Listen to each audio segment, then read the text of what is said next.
Okay, now without wasting any minute, origin of the molecular field हम लोग start करते हैं। ठीक है, origin of the molecular field के अंदर क्या होता है हमारे पास। सबसे पहले तो इसकी थ्योरी ऐसे है कुछ, ठीक है, यहाँ पे ऐसे मेंशन है कि जो वेव था ना उसने 1907 में अपनी थ्योरी दे दी थी कि भाई इस तरीके से लैम्डा और वो ऐसे इंटर रिलेटेड है या जो भी कुछ है। ठीक है, अब उसके मुताबिक जब मतलब उसको थोड़ा बहुत पता लगा कि असल में होता क्या है, तो उसने देखा कि जो लैम्डा वाली वैल्यू थी, मतलब लैम्डा और टीसी आपस में कैसे रिलेट करते हैं ये उसने बताया था ना। तो मतलब जो उसकी इक्वेशन फाइंड की थी तो उसमें T C is equal to some values with lambda in it. ठीक है, लैम्डा आ रहा था। तो उसने ना मतलब ये थोड़ा सा रिसर्च करके उसको पता लगा कि जो लैम्डा कॉन्स्टेंट है ना वो इनफ नहीं है वो टीसी की वैल्यू को बराबर रखने के लिए। तो मतलब अगर हम सिर्फ डायपोल्स की बात कर रहे हैं, ठीक है, अगर तो जो भी डायपोल्स वहाँ पे क्रिएट हो रहे हैं, डायपोल्स का मतलब वही पॉजिटिव एक साइड पे और नेगेटिव एक साइड पे जो क्रिएट हो जाता है ना, तो वो डायपोल क्रिएट हो जाता है, इसको डायपोल बोलते हैं। इसका पॉजिटिव पार्ट एक साइड पे जो नेगेटिव पार्ट एक साइड पे, ये नहीं कि वो बस पॉजिटिव नेगेटिव पॉजिटिव के बीच में मिक्स हो रहा है। तो डायपोल्स उन्होंने बोला कि उसने देखा कि नोटिस किया कि जो डायपोल्स हैं उसके अंदर तो इतनी क़ुव्वत है ही नहीं कि वो इतनी ज़्यादा मॉलिक्यूलर फील्ड ऐसे मतलब इतनी ज़्यादा कोई फील्ड बना सके कि वो उसके बराबर हो जाए, टीसी के बराबर हो जाए। मतलब जो क्रिटिकल टेम्परेचर हमारा आयरन का है लेट्स सपोज, ठीक है, तो उसके आयरन के क्रिटिकल टेम्परेचर के बराबर आने के लिए डायपोल्स के पास तो इतनी ताकत थी नहीं कि वो इतनी लैम्डा की वैल्यू बना सके। तो फिर ऐसी क्या चीज़ थी कि जो ऐसे कर रही थी, मतलब जो कि जिसकी वजह से ऐसे मैग्नेटाइजेशन हो रही थी। तो ये बात उसके इस चीज़ के वेव मॉडल के 30 साल के बाद हेज़नबर्ग ने जो है ना इसके ऊपर काम किया। तो उसने ये बात बताई कि असल में exchange energy is the thing. ठीक है, एक्सचेंज एनर्जी जो है, एक्सचेंज इंटरेक्शन जो है ना, वो ऐसी चीज़ है जो कि मतलब मॉलिक्यूलर फील्ड को और हमारे जो टीसी है, मतलब उसके अंदर मॉलिक्यूलर फील्ड क्रिएट होती है एक्सचेंज इंटरेक्शन के अंदर। तो मॉलिक्यूलर फील्ड जितनी ज़्यादा होती है वो उतनी ही उसके अंदर कूलम एनर्जी होती है। ठीक है, तो मतलब हम कह सकते हैं कि जो मॉलिक्यूलर फील्ड है हमारी, इस पॉइंट में यही लिखा हुआ है कि जो हमारे पास मॉलिक्यूलर फील्ड है वो हम कह सकते हैं रिलेट करती है एक्सचेंज इंटरेक्शन के साथ, और विच इज़ हम बोल सकते हैं भाई वो जे आई जी के साथ। और आगे जो हमारा टोटल इंटरेक्शन मतलब हैमिल्टोनियन ऑपरेटर है उसके अंदर उसकी भी कोई वैल्यू होती है कि इन सिंपल वर्ड्स के डायपोल के बजाय exchange interaction is the thing जो कि मॉलिक्यूलर फील्ड को इतना ज़्यादा बनाती है। मतलब मॉलिक्यूलर फील्ड के अंदर जितनी कॉलम एनर्जी होती है सब कॉलम एनर्जी काम करती है, बट एक्सचेंज इंटरेक्शन से हमें पता चला कि एक्सचेंज इंटरेक्शन की वजह से मॉलिक्यूलर फील्ड बहुत ज़्यादा होती है जिसकी वजह से मैग्नेटाइजेशन प्रोड्यूस होती है। ठीक है, ये इसकी थ्योरी है। ठीक है, ये मॉलिक्यूलर फील्ड तक जो है कॉलम फोर से निकले, ये यहाँ से इतनी सी बात है कि ये ओरिजिन क्या है मॉलिक्यूलर फील्ड का। ठीक है, ये मॉलिक्यूलर फील्ड कहाँ से बन रही है, क्या हो क्या रहा है, तो ये कूलम एनर्जी की वजह से हो रही है, और मॉलिक्यूलर फील्ड की वजह से एक्सचेंज इंटरेक्शन होता है और उसकी वजह से फिर हमारे पास मैग्नेटाइजेशन प्रोड्यूस होती है। ठीक है, स्पॉन्टेनियस मैग्नेटाइजेशन या फिर मैग्नेटाइजेशन जो भी हम बोलते हैं। Now coming to its mathematical part, which is quite different here or also difficult too, but हम लोगों को ये equations तो पता ही हैं। ठीक है, ये equation भी हमने कुछ शुरू में लिखी थी, ये equation भी हमने लिखी थी जब हमने कहा था भाई पैरामैग्नेट वाला बिहेवियर है, ये वाली इक्वेशन भी हम लोगों ने निकाली थी। अब इन तीन इक्वेशंस और कुछ और इक्वेशन हैं, एक और इक्वेशन है उसके बाद हम लोग उसको यस, ये वाली इक्वेशन। ठीक है, ये हमने बताया था कि जो हमारे पास इफेक्टिव मॉलिक्यूलर फील्ड होती है आर्क स्पिन के लिए, वो वाली ये वही इक्वेशन लिखी हुई है यहाँ पे। ये चार इक्वेशन लिख दी। अब हम आते हैं मेरे नोट्स की तरफ। ठीक है, उसके ऊपर मैथमेटिकल है। वैसे तो मैं आपको यहाँ से थोड़ा बहुत बताने की कोशिश करती हूँ, अगर आपको समझ में आ जाए तो बहुत बेहतरीन है कि आना तो चाहिए वैसे, क्योंकि मैं तो उसी तरीके से एक्सप्लेन करूँगी।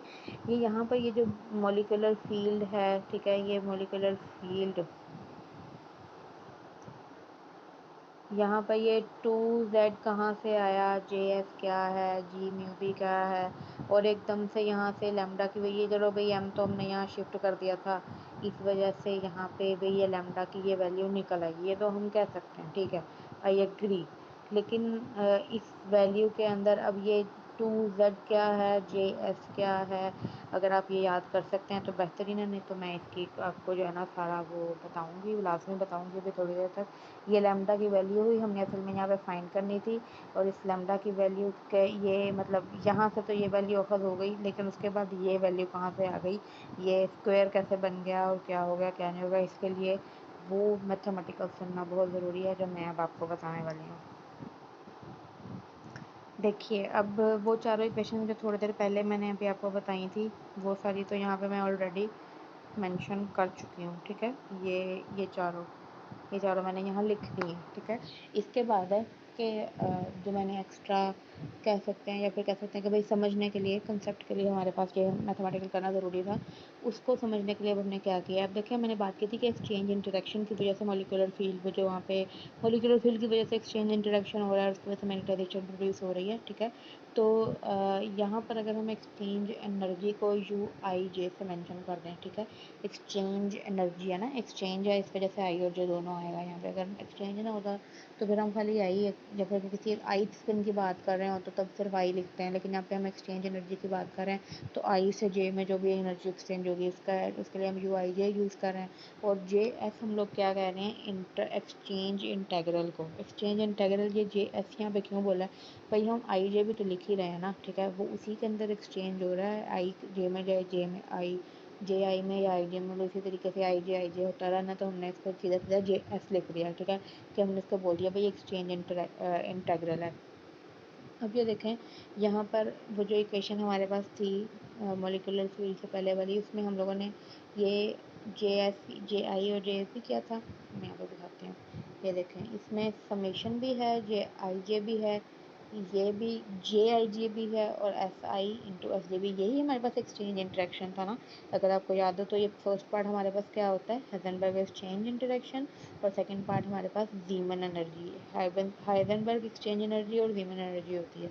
तो हाइजेनबर्ग, हमने एक्सचेंज एनर्जी की ही बात करनी है, तो हमने भाई समीशन बाद में लिख दी, ठीक है हमने, और एस आई और एस जे भी वैसे लिख दिया, जे एस लिख दिया बजाय के जे आई और जे, मतलब जे आई और जे लिखने के बजाय।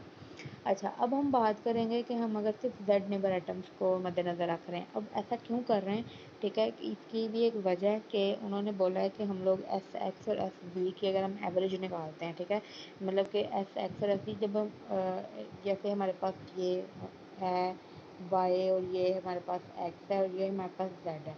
अब जो हमारे पास जे वाली टर्म है वो भी इसी तरफ को, मैं वो किसी और को लिख समझाती हूँ, वो भी इसी तरफ को आप मेरे पास आ रही है, तो इन दोनों वैल्यूज़ को जो हम लोग वहाँ पे ज़ीरो मानेंगे, क्योंकि मतलब हम लोग कंसीडर ही सिर्फ जेड वाले नेबर एटम को कर रहे हैं, जेड ही हमारे पास नेबर एटम है, ये दोनों हमारे पास नेबर एटम नहीं है, हमारे पास की तरफ दूर पड़ जाते हैं, ठीक है।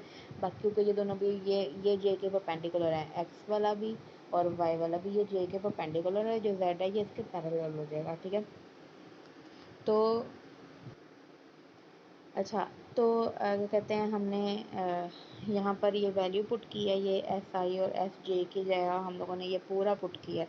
इसको मैं आपको थोड़ा सा जूम करके दिखाती हूँ कि x i x j, y j, z i z j, और इसमें ये जे वाले टर्म्स की हम लोगों ने यहाँ पर एवरेज लिया। जब भी हम कोई टर्म को इस तरीके से किसी दो साइन, इन दो साइंस के दरम्यान में लेसन और रिटर्न के साइन के अंदर लिखते हैं, तो वो उसका हमें पता है कि हम एवरेज शो कर रहे हैं, ठीक है। ये हमने मिड टर्म में पढ़ा था। अच्छा, अब यहाँ पे क्योंकि ये टर्म ज़ीरो है, ये टर्म भी ज़ीरो है, क्योंकि वो जे के परपेंडिकुलर है, हम उसके एवरेज को ज़ीरो ही मानेंगे, तो हमने इसके एवरेज ज़ीरो मान ली। पर जो एस जेड जे था, ठीक है, ये हमारे पास उसके पैरेलल था जे के, ठीक है, तो हमारे लिए ये आसानी हो गई। अब इसको, इसकी वैल्यू को याद रखना है, मतलब यहाँ पे मैंने सिंपल ज़ीरो ज़ीरो पुट करके सिंपल इसको निकाल दिया, तो सिर्फ ये इक्वेशन हमारे पास बच गई है, ठीक है। जब ये इक्वेशन हमारे पास बची है, अब मज़ीद हमने क्या करना है, एस जेड जे जो एवरेज वैल्यू थी ना, इसकी वैल्यू पुट करनी है, ये वाली वैल्यू, ठीक है, इसकी ये वैल्यू हमने यहाँ पे पुट करनी है। ये वैल्यू को आपने याद रखना है, ये वही जी है, और ये म्यू बी है, ये एन है, ये मैग्नेटाइजेशन है एम, ठीक है। अब इस वैल्यू को हमने यहाँ पुट कर देना है, ठीक है, ये करते हैं। ओके, ये देखें, हमने यहाँ पर इस इक्वेशन के अंदर, ठीक है, क्या कहते हैं, एक चीज़ की मैंने गलती करी थी, मैं पीछे उस नंबर में माइनस का साइन नहीं लगाया हुआ था, माइनस का साइन आपने लाजमी लगाना है, ठीक है। अच्छा, अब ये एफ जेड जे की हमने वैल्यू यहाँ पे पुट कर दी, ये वाली, ठीक है। अब आप लोग सोच रहे होंगे भाई ये मैंने येलो क्यों किया है, ये भी हिस्सा मैंने येलो क्यों किया, उसकी वजह भी मैं बताती हूँ कि अब हम लोगों ने यहाँ पर ना इस टर्म को, जितना हिस्सा मैंने येलो किया ना, इसको हम क्या कहते हैं, सेपरेट करेंगे, ठीक है। अगर हम इसको सेपरेट करने लगे तो हम कहेंगे भाई जो येलो टर्म है ना, ये इसके साथ हमारी बी ई की वैल्यू बन सकती है कि अगर हम इसको सेपरेट करके यहाँ पर, मैंने इस वजह से इसको हाईलाइट किया क्योंकि इसमें वो सिर्फ इन वैल्यूज़ को जो है ना, ये वाली सॉरी, ये वाली वैल्यूज़ के ऊपर स्क्वायर आया, बाकी सारी वैल्यूज़ ये देखें वही है, सेम वही है। एम भी आ गया, 2z भी आ गया, और एन जी और म्यू बी भी आ गया। बस यहाँ पे जी का स्क्वायर है और म्यू बी का स्क्वायर है। ये हमारे पास बी की वैल्यू है, बी ई की, मतलब जो हमारे पास इफेक्टिव मॉलिक्यूलर फील्ड आ रही थी, ठीक है। ये अब असल में तो हमने लैम्डा निकालना था ना, जो मैंने आपको बताया था कि हमने लैम्डा निकालना है। तो ये हमारे पास ये जो येलो पार्ट किया हुआ मैंने, ये ही हमारे पास लैम्डा के बराबर है। ये आएगा कैसे, अब ये देखो, जब हमने ये इक्वेशन हमारे पास एनर्जी की बनी है, ठीक है। ये एनर्जी की इक्वेशन बनी है, इसमें ये माइनस जी एक्स्ट्रा है, म्यू बी एक्स्ट्रा है। ये इक्वेशन को बराबर किया है हमने, क्योंकि हम लैम्डा की वैल्यू तो यही फाइंड हुई है, यही रहनी है। इक्वेशन को बराबर करने के लिए हमने आई जी के साथ जी और म्यू बी को मल्टीप्लाई करा ताकि बाद में ये बराबर हो जाएं, और फिर दोबारा से ये इक्वेशन, मतलब वही इक्वेशन बन सके जो हमने पहले बनाई थी, और साथ ये बी ई लिख दिया, ठीक है। जब हमने बी ई लिखा है, बी ई को अब हम लोग लैम्डा एम कह सकते हैं, क्योंकि ये सारी वैल्यू लैम्डा हो गई, ये एम बच गया, तो B is equal to lambda M हो गया। तो लैम्डा की वैल्यू मैंने दोबारा से यहाँ पे लिख दी है ताकि आपको याद रहे, और हमें टी सी, मतलब क्रिटिकल टेम्परेचर निकालने के लिए भी हमें आसानी हो जाए, क्योंकि ये वैल्यू देखें ये बिल्कुल वैसे की वैसे लिख दी है ऊपर वाली, ठीक है।